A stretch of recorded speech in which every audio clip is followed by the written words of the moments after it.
Il est 12h27. Dominique Strauss-Kahn sort de l'un des 3 ascenseurs du Sofitel. Il vient de quitter la suite 2806. Sa valise à roulettes à la main, il se dirige vers la réception pour régler ses formalités de départ. 20 minutes plus tôt, il est supposé avoir agressé sexuellement Nafissatou Diallo, une femme de chambre de 32 ans. Le patron du FMI, visiblement serein sur ces images, patiente pendant que le personnel de l'accueil prépare sa note. Il paye sa facture, puis se dirige vers la sortie d'un pas affirmé. Dans ses premières déclarations, le patron de la police de New York avait évoqué un homme qui tentait de prendre la fuite. Pourtant, Dominique Strauss-Kahn rate son taxi. Pas d'affolement, il en prend un deuxième. Il passe un coup de fil, il appelle sa fille, avec qui il a rendez-vous dans un restaurant situé à proximité du Sofitel. DSK est dans le taxi, il est 12h30. Son départ de l'hôtel a duré 2 minutes 55. Il est 12h51, soit 45 minutes après son agression supposée par Dominique Strauss-Kahn. La femme de chambre sort de l'ascenseur, accompagnée par l'une de ses responsables et par Derek May, un agent de la sécurité. Cet agent passe un coup de fil depuis la réception à un interlocuteur inconnu.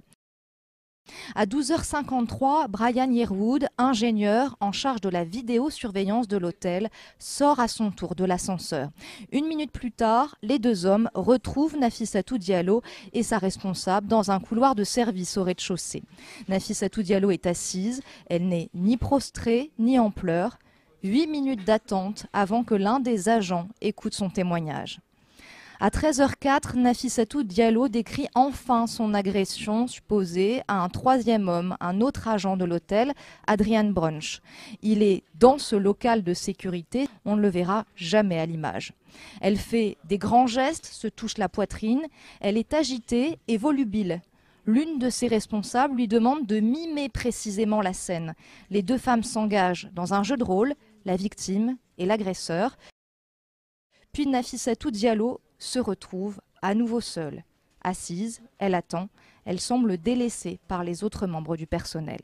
À 13h33, Adrian Brunch compose le 911, il appelle la police.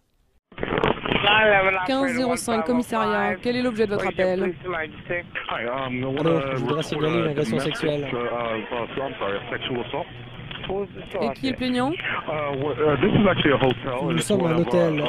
Une femme de chambre a été attaquée par un de nos clients. Il y a combien de temps? Il y a à peu près 30 ou 40 minutes. Agressé sexuellement? Oui.